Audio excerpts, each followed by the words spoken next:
Area है, resident area है जी staff का, तो क्या आपकी रिहाइश भी यहीं पर है?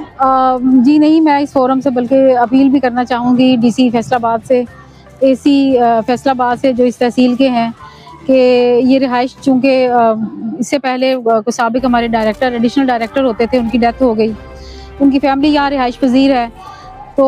वो उसको खाली नहीं कर रहे हैं। तो इतने बड़े इदारे को यहाँ रेजिडेंट्स के बगैर तो मैनेज नहीं किया जा सकता, क्योंकि ये बाद में मैट्रिक का सेंटर बनेगा, 2-2 सेंटर्स बनेंगे, उसके बाद ये इंटर के 2-2 सेंटर्स बनेंगे, उसके बाद फिर ये मार्किंग सेंटर भी बनेगा, मैट्रिक का भी और इंटर का भी, जिसके लिए शाम तक काम करना पड़ता है। तो यहाँ पे रिहाइश के बगैर इस पोस्ट पे काम नहीं हो सकता। तो मैं बहुत दूर से आती हूँ, लिहाजा मेरी उनसे भी अपील है कि मुझे ये रिहाइश तो जी मैम रजिया सुल्ताना साहिबा, आपकी जो एज अ प्रिंसिपल आपकी जो रिहाइश बनती है वो कहाँ पे है?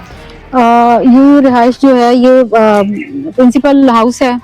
और ये अलॉट किया जाता है जो भी अपना टाइम का प्रिंसिपल होता है, रईस इदारा होता है। लेकिन बदकिस्मती से ये इदारा कोई साल सवा, या मुझे इस मुद्दत का नहीं पता, तकरीबन 1.5 साल पहले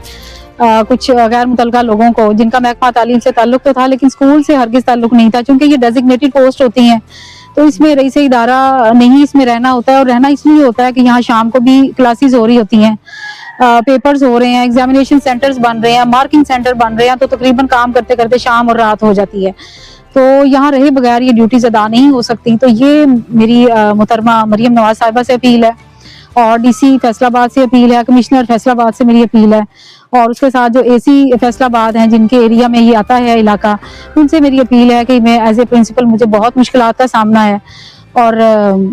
चूंकि ये रेंट भी नहीं दे रही हैं सरकार को, रेंट फ्री भी रह रही हैं, और इसलिए फिर ये नाजायज कब्जा है इनका, मुझे ये कब्जा इनका वागुजार करा के दिया जाए। जी ये मैंने एप्लीकेशन लिखी है अपने लेटर हेड पे as a principal CO education को, डीओ सेकेंडरी के वसातत से, जिसमें मैंने ये बात लिखी है मुख्तसरन के रिहाइश जो है वो मुझे दी जाए, और चूँकि इस पर नाजायज़ काबज़ीन है तो मुझे वो खाली करवा के दी जाए। और इदारे में ज़ाहिर है रिहाइश के बगैर इतने बड़े इदारे का इंतज़ाम संभालना मुमकिन नहीं।